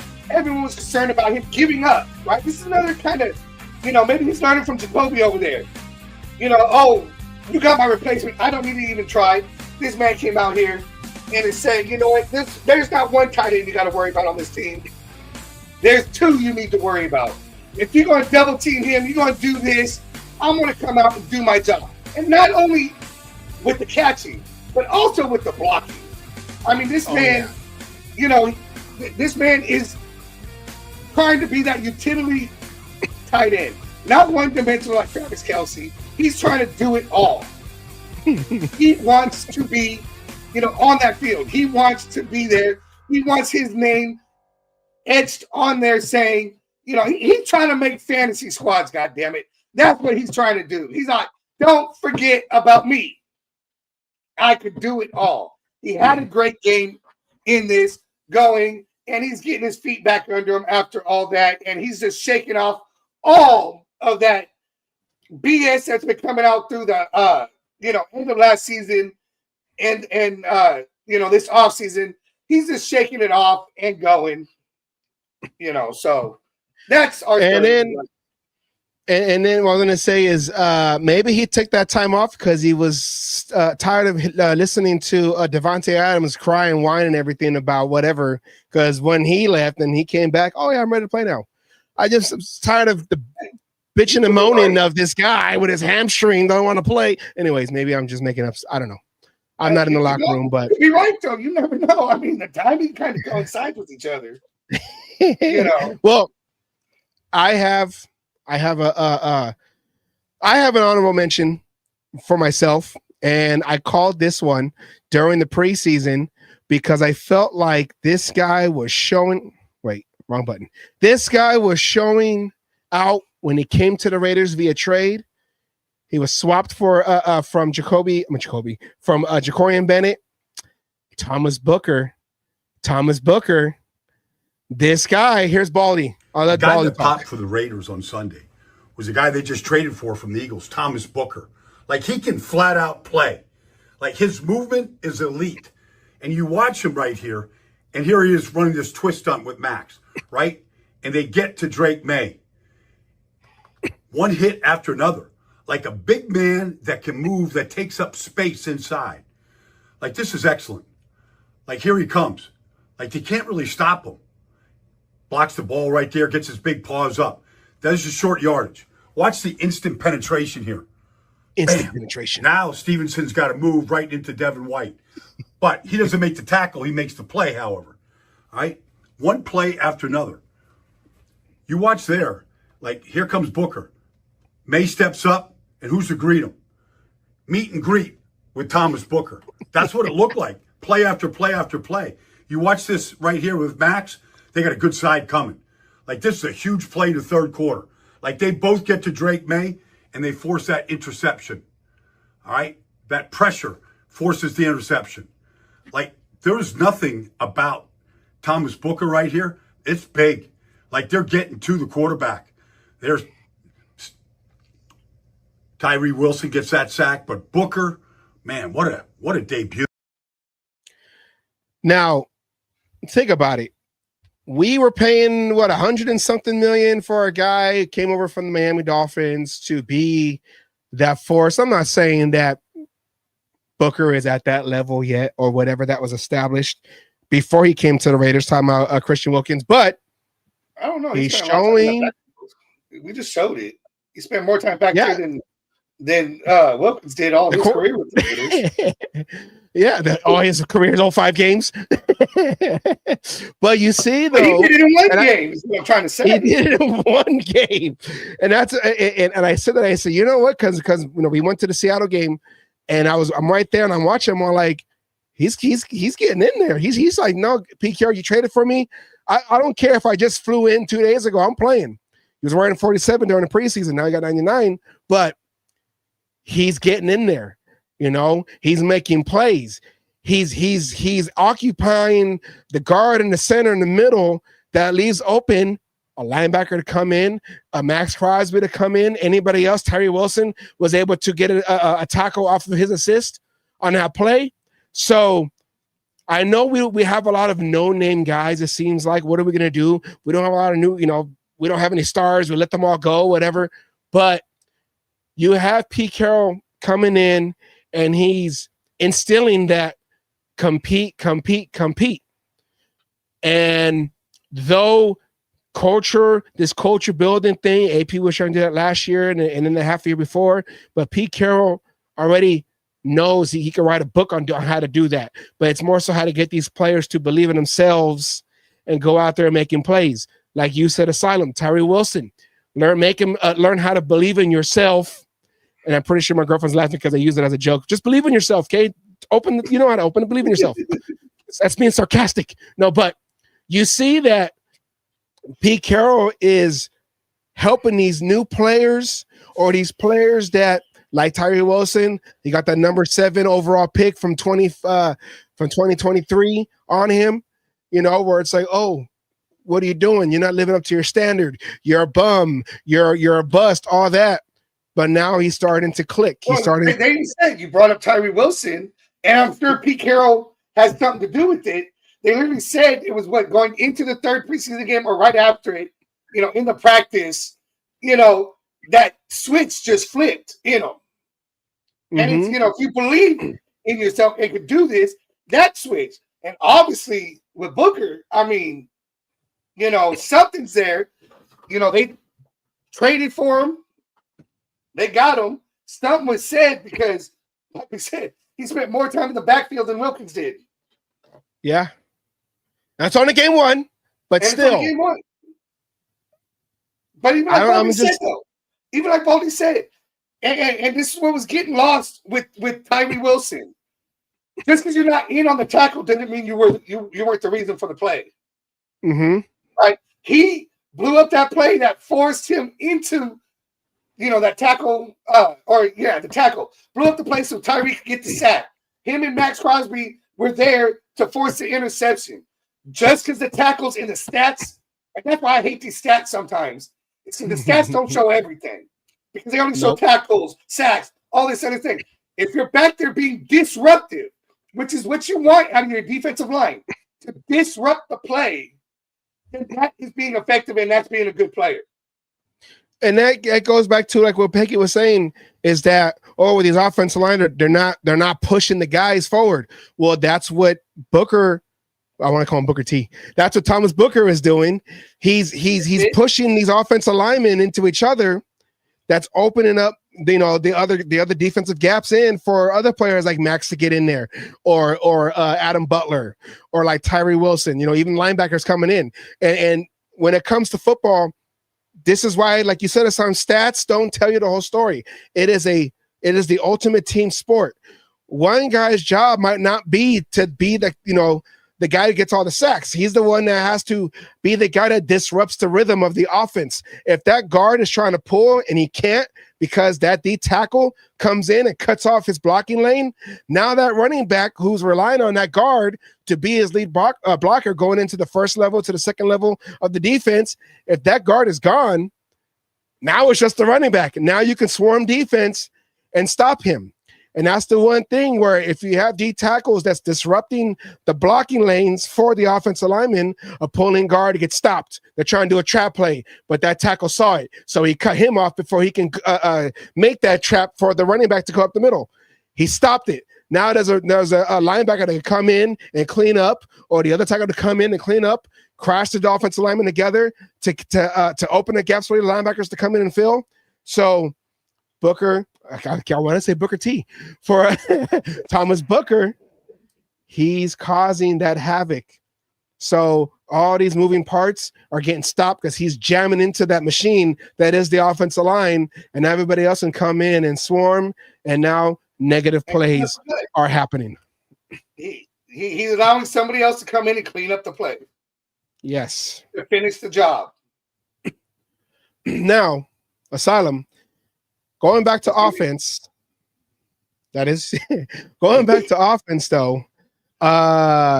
We had this Brock Bowers knee injury, and we get nervous, we get scared when we hear knee injury, because usually knee injuries, I'm not going to say it out loud because I'm not going to put it out there in the universe, but they're usually more devastating, especially the non-contact ones, because like, oh, we know you got the MCI, you got the Verizon in there. You have no joking. You got the MCL, you got the ACL, you got the friends and family ligament in there. You know, but anyways, what have you? Is this from what you heard? Is this serious? Do we? I mean, I know it's a day today, but did they say anything regarding? I heard it's day to day. We really don't know what happened. There's speculation on that hit that the angle of his leg and everything. So I mean, it could be something as simple as a sprain, a bruise. It could be something more serious like a minor tear. I mean, that right there, what you're seeing, kind of has me a little worried and can worry you. But again, that might just be a push-off thing and a cutting thing where a few days of rest, because, in your knees, when you get a little bit of swelling, it affects a lot more than just, one thing. So you could be walking fine, doing everything fine, but the minute you step off of stairs, try to climb stairs, or in football, cut or push off, the pressures it puts in the way your knees, work, it just might be one of those things in the game. Being freshly happened, it probably hurt a lot more. It's amazing what a little bit of ice, a little bit of therapy, could do. The fact that he's day to day, I think, is telling us a lot. So and then maybe he misses a week, right? Maybe he misses the Chargers game, which it's going to hurt us a little bit if he misses the Chargers. We could use him against the Chargers right now. He's going to be a big part, but don't rush it. That's going to be the key thing. Don't try to come back too soon, because when it comes to these, sometimes it feels great. Take those extra days. Okay? Yeah, and then, go ahead. No, I was going to say, and then the fact that he was really trying to get back out there. He was running, he was sprinting and everything. And I'm pretty sure, like you said, it was more precaution, where I was like, no. Okay, we don't need you right now. If we can preserve you and get this win, and not let you try to go off on it while it's freshly injured or freshly bruised or whatever it is, where you're gonna cause more problems before we can go helmet injury and make it worse just because. Let us MRI it, see what's going on. Maybe before you go in there and make it worse if it's some kind of tear or whatever. So I would say, like you said, that was positive that he was really trying to get out there. But on your insane plays, Michael Mayer, I know he's not. I know he didn't get to that Brock Bowers level in his rookie year, but he was also drafted high, second round. There's a reason why he was drafted in the second round. Yeah. So this is his time to shine. If Brock Bowers can't go out or is used as a decoy, whatever's going to happen with this game Monday night. I don't remember who our third Ian. Who? Ian Thomas. Okay. Yeah. So that would probably put put Michael into the Bowers spot. Yeah. Being that utility, everything more pass catching, some blocking, and Thomas would come in probably more for the blocking aspect of it. So okay. But no, I'm not, like I said, I'm not too concerned if Bowers got to sit out a week. If we lost him for a season, that's a whole different story. Yeah. But for a week, I mean, but don't put that bad juju out there. Don't put that bad juju out there. Even for a week or two, let it heal right. Knees are very important. We've seen careers ended, with back in the day, you hurt your ACL, that was it. Oh, yeah. That was the end of it. Now you're able to come back. So rehab it, do what's need to be done. Brock, my only suggestion is listen to the doctors, listen to the coaches. If they tell you not to go in, not to practice, not to do it, then don't fucking do it. Just listen to him. He's going to be the Max Crosby of offense. Will you just relax, okay? I told you relax. But even Max had to sit back and finally get out. And last season, they had to force him. Yeah, but he eventually did it because it was getting, it got bad. So, I'm not too concerned about it just because of the diagnosis of it being day to day. don't expect to hear anything until Sunday. Let's hear, find out what we're hearing around that time. Maybe Monday morning. No, let's see let's see what they say on Friday, and we'll talk about it when we preview the game on Friday, the Monday Night Football game, where the Chargers come to Allegiant Stadium to face the Raiders, our home opener, and you have the battle between Pete Carroll and Jim Harbaugh, going all the way back to the NFC West, going all the way back to the Pac-10. Oh yeah, it's going down. All right, one more thing though, Asylum though. Let's talk about the defensive replacements, quote unquote. I made this graph because I'm pretty sure nobody else thought of it. So I'm doing it right here. Okay. Anyways, Landon Roberts, he got injured. He had the elbow. Okay. But the rest of the team, like you said, Devin White, he had the most tackles as a linebacker, not a safety, because that's what we're used to. Like Peggy said, that's what we're used to. But looking at these numbers of the guys that are in now, and looking on the bottom of the guys that we replaced, now I put Clavon Chase on with Jermaine Pratt because it's what I had. It is what it is. Okay, they're both. I tried to fit them in. Jermaine came in late, so whatever. And Landon Roberts taking over the Robert Spillane role. He had one solo tackle, then he got hurt. He had the elbow. Well, Spillane only had 3 tackles. Well, no, I guess he's middle. Never mind. Okay. Yeah, Jermaine's more the replacement for him, but okay. Yeah. Then you had Devin White, 11 tackles, 8 solo, and then 1 for a loss. The one that we seen him throw the guy down. Divine Diablo, 6 tackles, 1 solo, half a sack. So, not bad. Pretty, Jermaine Pratt, 8 tackles, 1 solo. Clavon Chase on, we saw him too. 3 tackles, a half a sack. Okay, whatever. Jeremy Chin, 3 solo tackles, and that 1 touchdown that they got, that passing touchdown, was on him, but it was more they were switching, and he was trying to hurry up and get over there to that corner pylon, where the guy, the receiver was able to get that touchdown. So I'm not gonna fully put it on Jeremy, but it was his guy. 3 tackles. Morrig with the Panthers, 11 tackles, 7 solo. So. He's still doing his thing, probably being at safety up in the box. And then Eric Stokes, 5 tackles, 3 solo, 1 for a loss. To Jack Jones, who's on the Dolphins, only 3 solo tackles. And then, of course, Nate Hobbs was, I believe, inactive for this game. Asylum, looking at these numbers, how did we do replacing basically, 66% of the defense? 75% of the defense back there. How did we do? I mean, I think we did pretty good, honestly. I mean, I think the Jeremy Chin win is kind of skewed because I really don't think they went after him so much. The touchdown you're talking about, they probably saw that he was lagging behind. Like you said, technically his guy got, so it's left his guy open in that, but Trayvon Moore, 11 tackles, 7 solo. That's hard to replace. I got faith in Chin. I'm going to say that's probably the only one that we, quote unquote, lost on, or his trade, value, not value, but the trade-off, in that aspect for this game only. Yeah. Roberts got hurt early. So, we can't, his numbers are not there. But again, Robert Spillane was doing 11 tackles, 8 solo, 1 for loss. He was doing white numbers for us. And with the Patriots, he had 3, and that was it.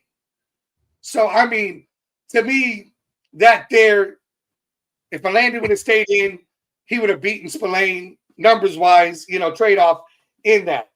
Obviously, Divine Diablo had a game. You can't say he didn't have a game. And Devin White just fucking said, here, hold my beer, and outperformed them. We know Divine Diablo is up and down.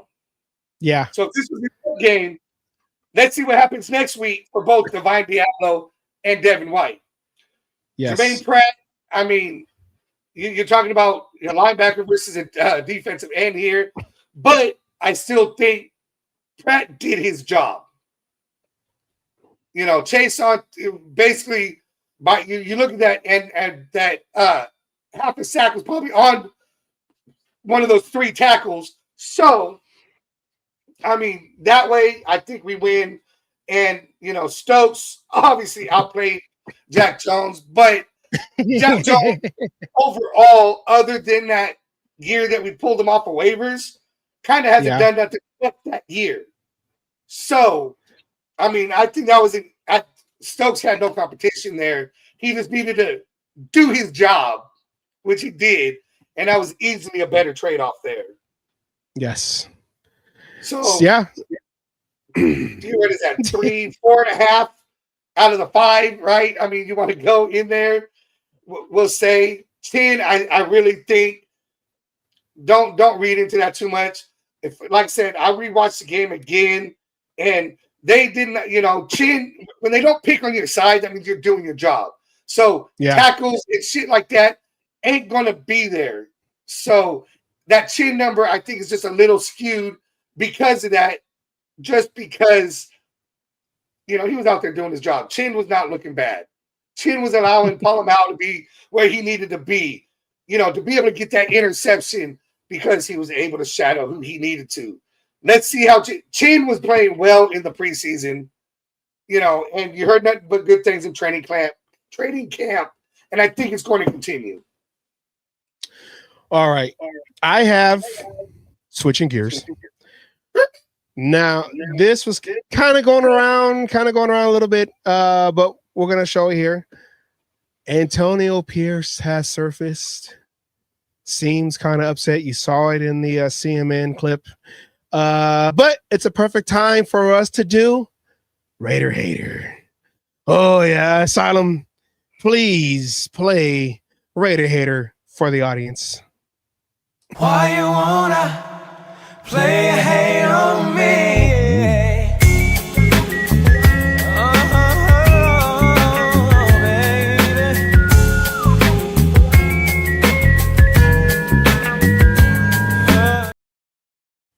All right.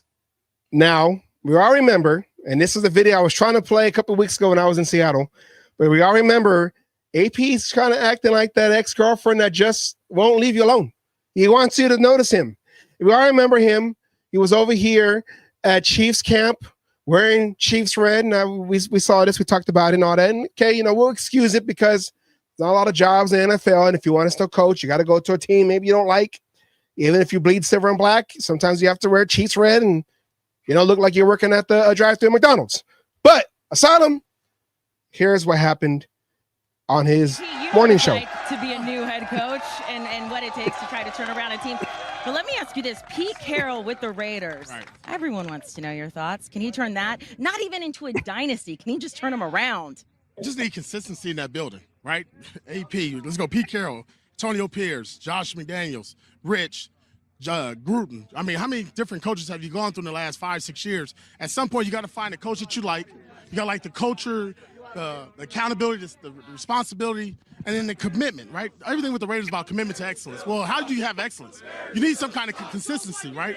And with Pete Carroll, Pete Carroll, the biggest deal with him is he's been here, done that before. He's won everywhere he's been, right? USC. The Seattle Seahawks, he brings in the culture. I think no different than what I tried to do last year, right? You bring in that culture, you get guys excited, but you got to maintain it. But I think the key thing that happened for Pete Carroll, he got his quarterback. He got his quarterback. He got the guy that, look, man, I go to war for this guy. And that's what Geno Smith said out the gate. Didn't when he got a running back. So it's interesting for me because that's what I wanted last year. And I didn't get it. My guy, Josh Jacobs, plays for this team, the Green Bay Packers, right?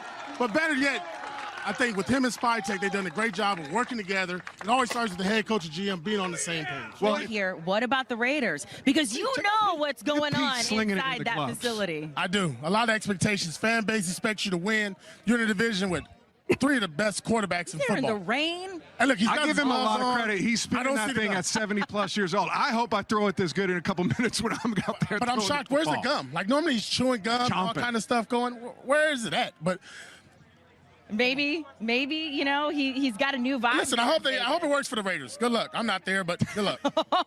Not salty. Asylum. What do you think? That does because you've seen he's kind of hinting at the fact that the GM and the head coach have to be on the same page together. He said that a couple times, meaning that maybe him and Telesco were not on the same page. He took the shot at my running back plays for this team back here for Green Bay.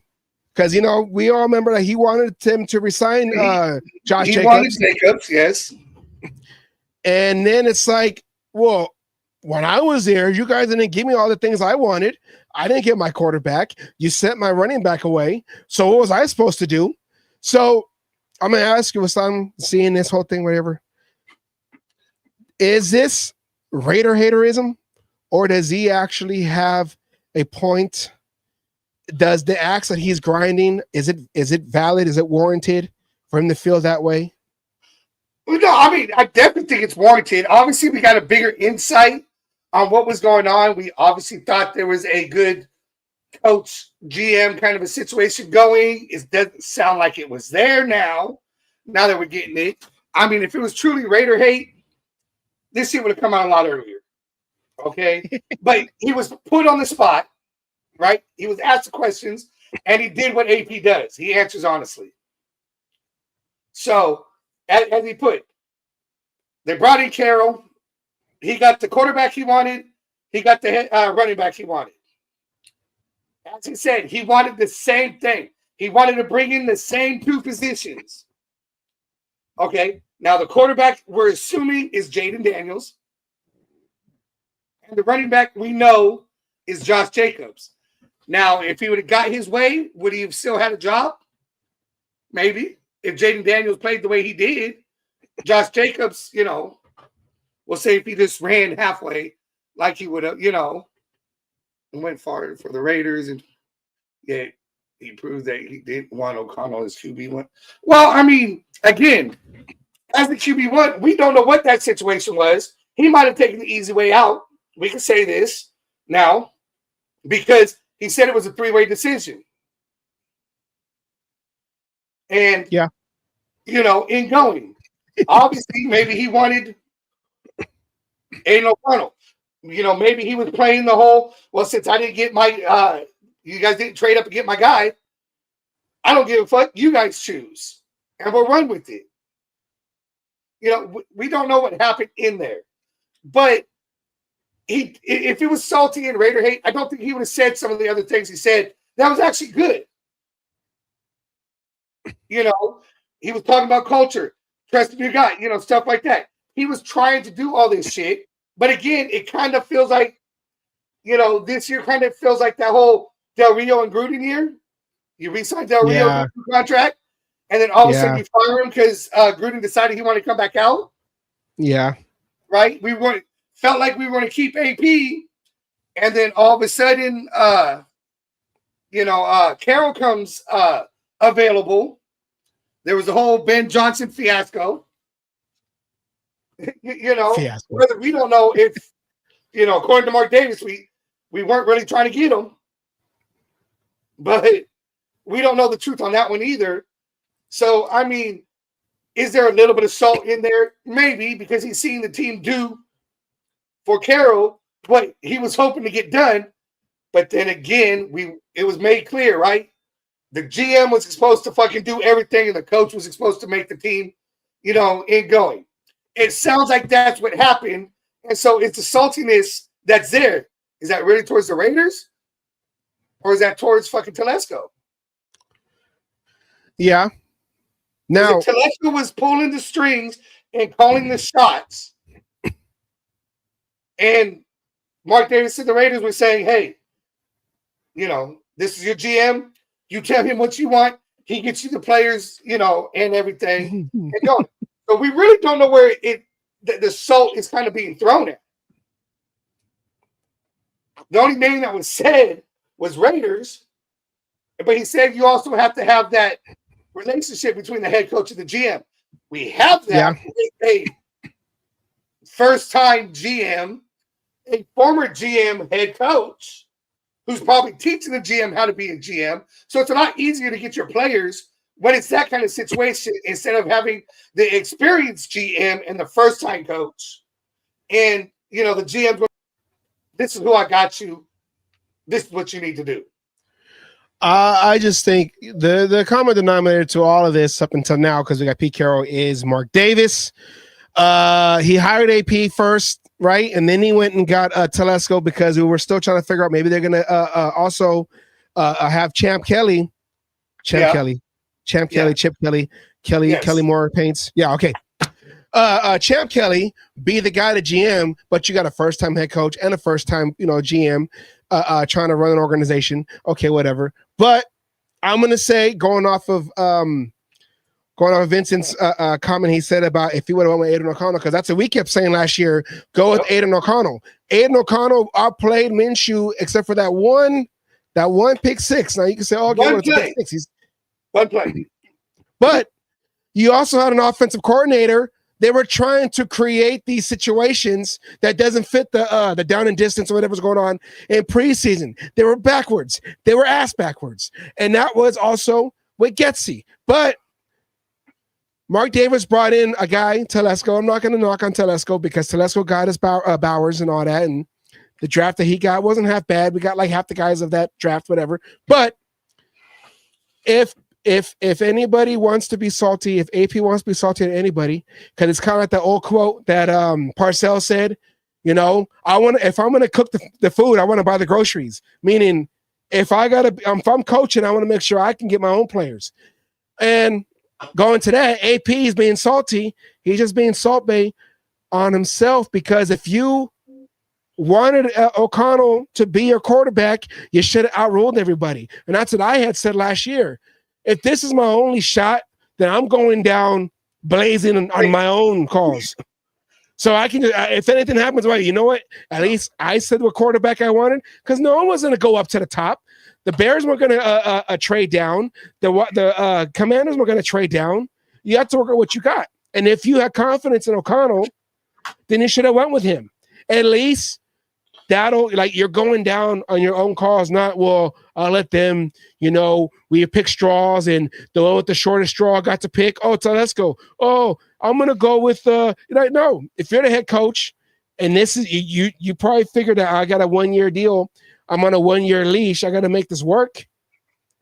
Then go with the guy that you want, because when he finished off. That is true, but then how does that work when it's the GM who issues contracts and signs players going for the whole Josh Jacobs situation? We'll see. But see, yes, I get that part too. But I'm saying is when it came to the quarterback play. No, I get what you're saying. And I agree with you 100% on that. And I'm with you on that aspect. It should have been Aiden O'Connell. He should have gone down in that blaze of glory, like you said. He even admitted he did not call games like he did as the interim. He was letting other people, he was being too conservative, in the shit. He's even admitted that. But, again, a little bit of that saltiness, I think, is allowed in the simple fact of, he could say he wanted Josh Jacobs all he wants. But if the GM, who is the one who's in charge of this, does not give the contract that's being asked, cannot make the deal and get you the player, even just one player, right? Because we knew you're 100% right on the draft. There's no way in hell, and I didn't want Caleb Williams anyways, but there's no way in hell you're getting Caleb Williams. No. We were going to get Michael Penix. Remember? No. Remember? We're lucky. We're lucky and thankful every goddamn day. Thank you. I pray to you every day for this. That we did not get Penix. But the whole thing of he said it too. A lot of people had said it. It was Jaden Daniels. That was the one. Yeah, but that's like saying, you know what? I really want to make this $1 billion whatever lottery. No one was going to trade down. No one was going to trade down. No, what are you going to give up, Max Crosby? So on the quarterback, you're 100% right with your statement and going and saying should have went what you got that you had on the team, being O'Connell. My devil's advocate is only with his statement saying the running back, Josh Jacobs, the running back that he wanted. The running back that he wanted was out of his control to be able to get. So maybe the saltiness is that's where the saltiness is coming from. But I can counter that. That's the same thing with us saying we should have extended Spillane last year, but because we were changing administration, changing GM, we didn't sign him because there was a better offer. Now the thing with Josh Jacobs, I'll give him this much. The other Josh, who we beat this past Sunday, screwed up everything. Him and Ziegler. Now I don't know. Ziegler wanted certain players that Josh McDaniels said no, and Ziegler sat back with his tail between his legs and said, "Oh, okay, never mind. Even though I rank higher than you, never mind." And they both got fired on Halloween night. NAP. Yeah. So my thing is, Josh Jacobs was already sour when it came to how Josh McDaniels was running the team. Yeah. You pushed the starting quarterback out, then you pissed off the running back, and now you're trying to, and you're trying to patch things together. Oh, I know what I'm doing. Oh, Garoppolo, come over, because we didn't get Tom Brady because he's 46 years old. Like that's where everything screwed up. So with AP coming in, you would have had to know either you go into the office and you pound the table like you did for Jack Jones. You pound the table. You better sign Josh Jacobs at least. So at least we can have our running game sustained into the following season, and at least we'll have that horse with us. But no, he got the job, and then he kind of got complacent. It's like I got nothing to lose, so I'm going to do whatever.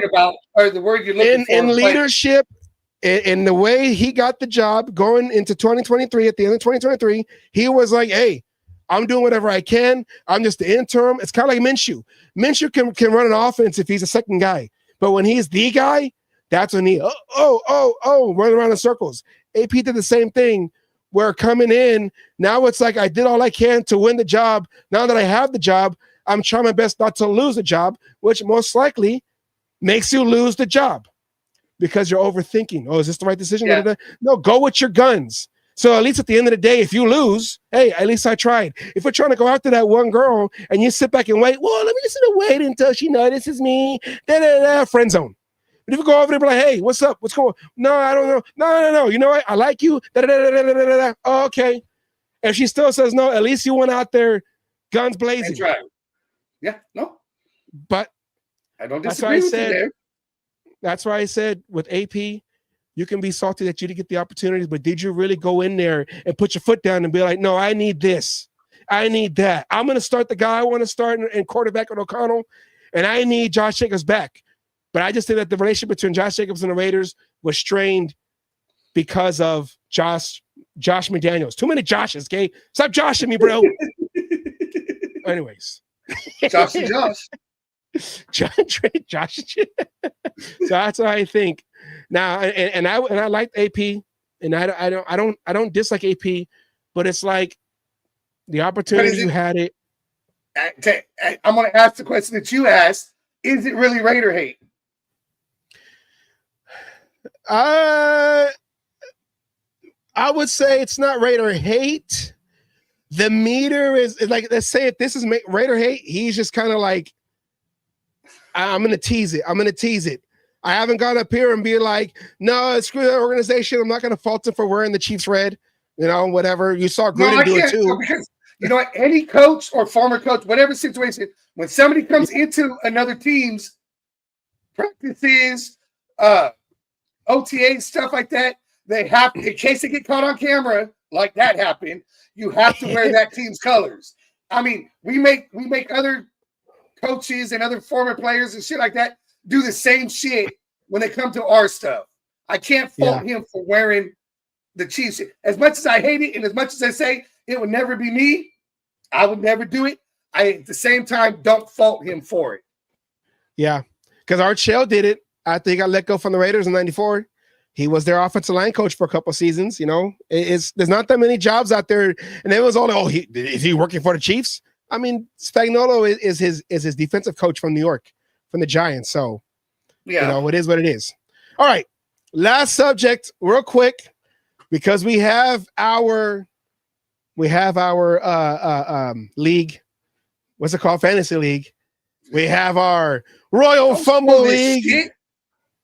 The Royal Fumble League. I need some music for this. Where's? Which one do you want? You got it?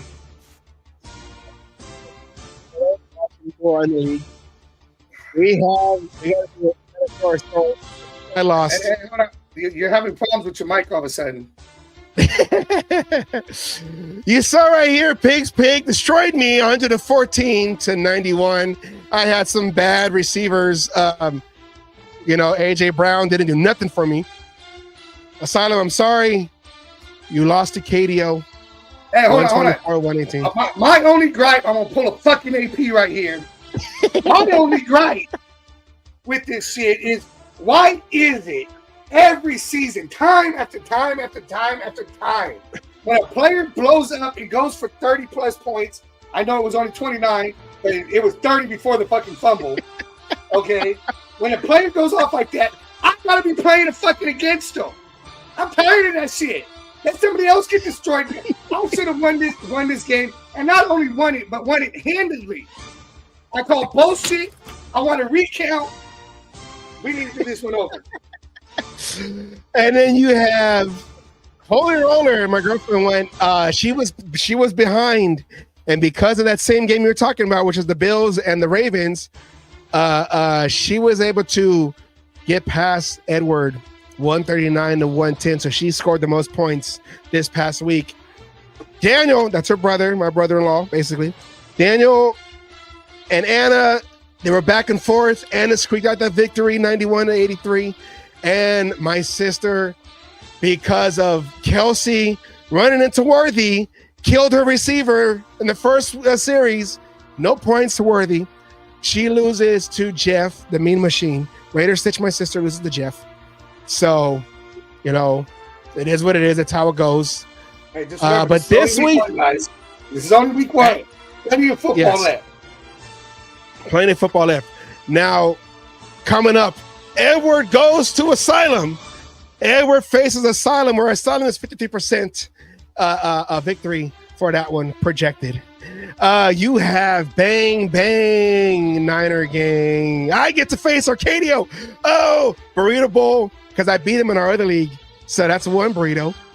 This time if I beat him again, that's going to be 2 burritos. Ha, ha, ha, ha. 3 burritos. Ha, ha, ha, ha. I'm more than ready. Let me go watch the 150 greatest playing. And then you have Holy Roller going against, she's going against her brother right there, which right now he has 61% winning right there. Hey, Pig. She needs to do some player swapping. Yes.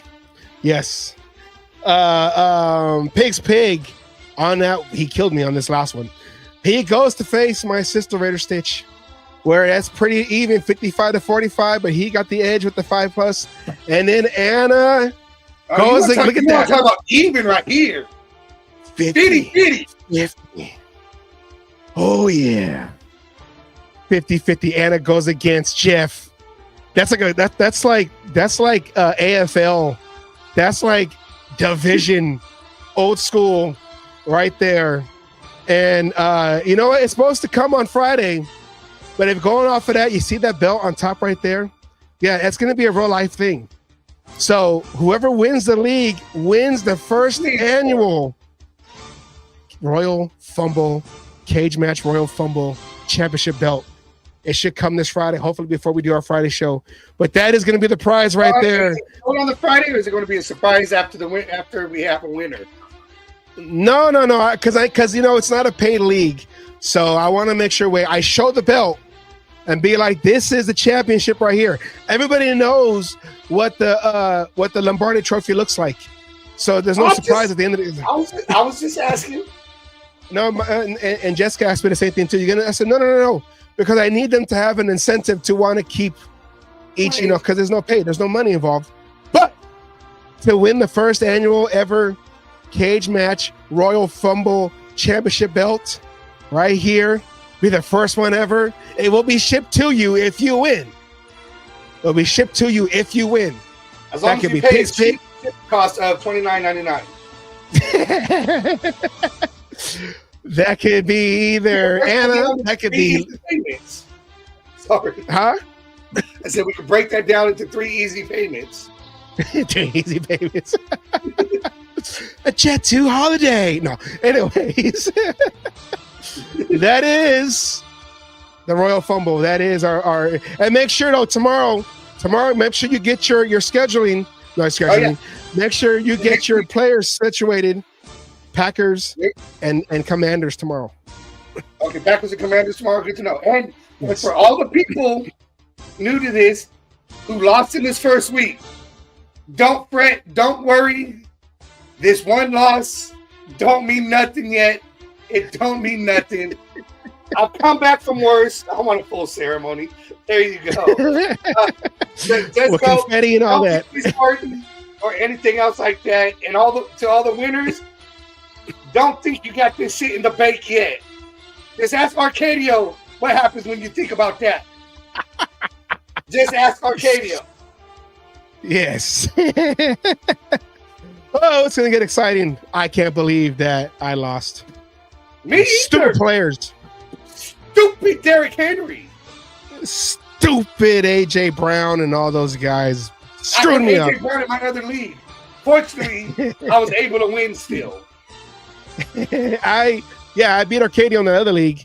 There's money involved in that one, but when it comes to me and Arcadio, there's burritos involved. There's money involved in my other league too, so I'm going undefeated. From now on. Getting situated. All right. That is our fantasy. I gotta make an intro for that too. Getting situated. I gotta make a graphic for that. And when the bell comes in on Friday, hopefully before the show, I'll show it. Speaking of Friday, make sure you look for this graphic or this thumbnail out there on YouTube. It's going to come on after this show, which means get ready for Friday's show. We're going to break down the game for Friday, or the game on break down the game on Friday that is going to be played on Monday Night Football. We have the primetime game, last game of week 2. Asylum, are you ready for this game? I am and I'm not. I mean, it starts like 10 o'clock my time, and I got to figure out what I'm doing. How many sick days is the... I'm just joking. I only got one left, and trust me, if I got to use it, I will. Hey, football. See, they should make football season, and I don't know. A National Hall of Season? Yeah, something. A Hall of Season. We're making up words now. It's a Hall of Season. Your team gets late on a certain day, you get the next day off with pay. Let's go. If your team won, then you get paid. If your team lost and you call in, then that's like holiday pay. You don't get the day off. You don't get the pay for it. That's I'm betting on my team winning, and I'm gonna okay. Nah. Anyways, all right. There's certain fans that are screwed.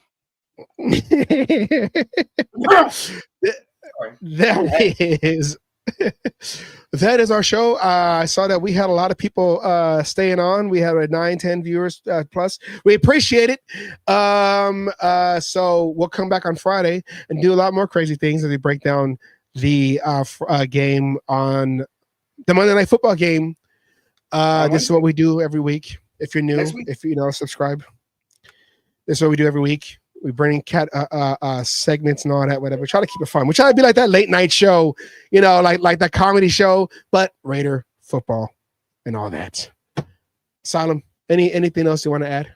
We're gonna finish on time. I can't believe it. I know. I can't believe it either. No, I'm good. Can't wait till Monday. Monday can't get here soon enough. I can't believe I'm saying those words, but it's only because of the football. I know. Don't you hate it when you got to wait and watch everybody else? It's kind of like on Christmas Eve. Yeah, you got to wait till everybody else gets the presents, and you got to wait till Christmas Day to go and open your gift. Depending on which, are you Christian or you Catholic, depending on how that goes. We're just like, hey, it's the same thing. Okay, we have it off. I want to open all my gifts right now, but we got to wait. So, and then of course, it's the big one: Harbaugh versus Pete Carroll. Not Carell, AP. Pete Carroll. It's not Steve Carell. It's not The Office. Okay. Pete Carroll. All right. thank you everybody for watching the show. And like we said earlier, condolences to the victims today, Charlie Kirk earlier, and then the victims of that school shooting. So weird day today. Just remember, everybody, it's okay to disagree with somebody. You don't have to like it. You don't have to do anything. It's okay to say we agree to disagree and leave it at that. Yes.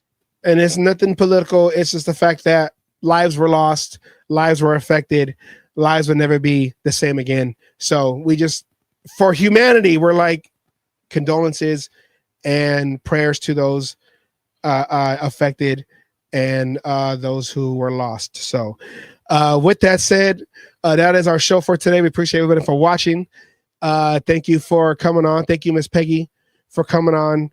We missed you, and we will see her again after the Commander game. I was going to ask if she was going to that game since, she's from over there in Washington, in that area. So I was going to ask if she was going to go to the game, but we'll see when she comes back. Thank you, everybody, for watching the show. Come back on Friday, 4 p.m. Pacific, 5 p.m. Central, 6 p.m. Oh, yeah. Sorry. No. You're right. Mountain. 5 Mountain, 6 Central, 7 Eastern. 7 Eastern. No, just know where you live and correspond to your time zone off of the An Pacific hour Island. earlier than the Wednesday show. Yes, there you go. All right, we end every show like we usually do, like we always do, with the word from Raider Milt, aka my high school coach, Coach Wallace. Thank you everybody for watching the show. Come back on Friday as we break down the Monday night game. Oh yeah, Raider Nation. Oh, yeah. We're 1-0. Undefeated, baby. On the road to undefeated. Peace out and good night.